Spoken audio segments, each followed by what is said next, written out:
Hosea pasal 9, tidak akan ada sukacita dalam pembuangan. Janganlah bersukacita, hai Israel. Janganlah bersorak-sorak seperti bangsa-bangsa, sebab engkau telah berzina dengan meninggalkan Allahmu. Engkau telah mencintai upah sundal di segala tempat pengirikan gandum. Tempat pengirikan gandum dan tempat pemerasan anggur tidak akan memberi mereka makan, dan anggur akan mengecewakan mereka. Mereka tidak akan tetap diam di tanah Tuhan. Tapi Efraim harus kembali ke Mesir, dan di Asyur mereka akan makan makanan najis. Mereka tidak akan persembahkan korban curahan anggur kepada Tuhan dan korban-korban sembelihan. Mereka tidak akan menyenangkan hatinya. Roti mereka adalah seperti roti pergabungan. Semua orang yang makannya akan menjadi najis, sebab roti mereka adalah untuk dirinya sendiri, tidak boleh dibawa ke dalam rumah Tuhan. Apakah yang hendak kamu perbuat pada waktu pertemuan raya dan pada waktu hari raya Tuhan? Sebab walaupun mereka mengelakkan diri dari pemusnahan, Mesir akan mengumpulkan mereka, Memphis akan menguburkan mereka. Rumput akan menutupi barang-barang perak mereka yang berharga. Onak akan tumbuh dalam kemah-kemah mereka. Sudah datang hari-hari penghukuman, sudah datang hari-hari pembalasan. Israel akan mengalaminya. Nabi adalah seorang pandir. Orang yang penuh roh adalah orang gila, oleh karena besarnya kesalahanmu dan besarnya permusuhan. Efraim umat Allahku sedang mengintai nabi. Jerat tangkap burung ada di sepanjang jalannya. Permusuhan ada di rumah Allahnya. Busuk sangat perbuatan mereka, seperti pada hari-hari Gibea. Ia akan mengingat kesalahan mereka dan akan menghukum dosa mereka.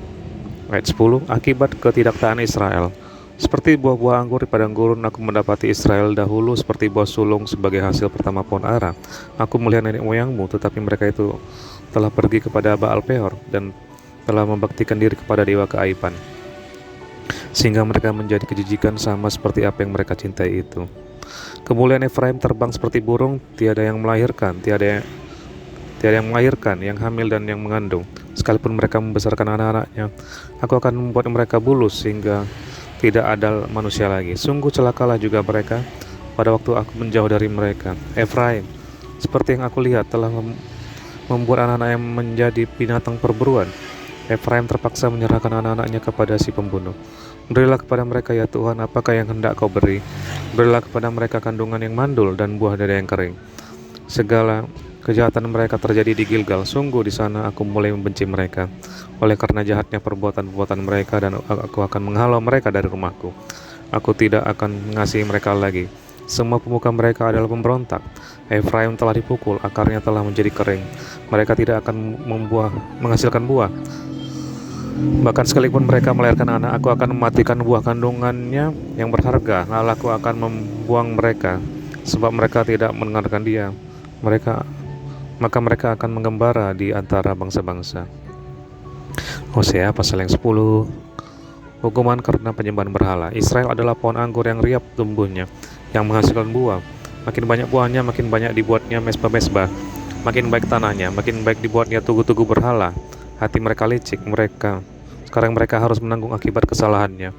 Dia akan menghancurkan mesbah-mesbah mereka, akan meruntuhkan tugu-tugu berhala mereka. Sungguh sekarang mereka berkata, kita tidak mempunyai raja lagi, sebab kita tidak takut kepada Tuhan.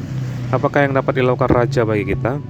Mereka membual, mengangkat sumpah dusta, mengikat perjanjian, sehingga tumbuh hukum seperti pohon upas di alur-alur ladang.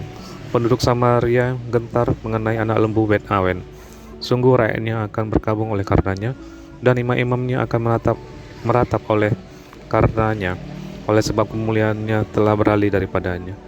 Anak lembu itu sendiri akan dibawa ke Asyur sebagai persembahan kepada Raja Agung. Efraim akan menanggung malu, Israel akan mendapat malu karena rancangannya. Samaria akan dihancurkan, rajanya seperti sepotong ranting yang terapung di air. Bukti-bukti pengorbanan Awen, yakni dosa Israel, akan dimusnahkan.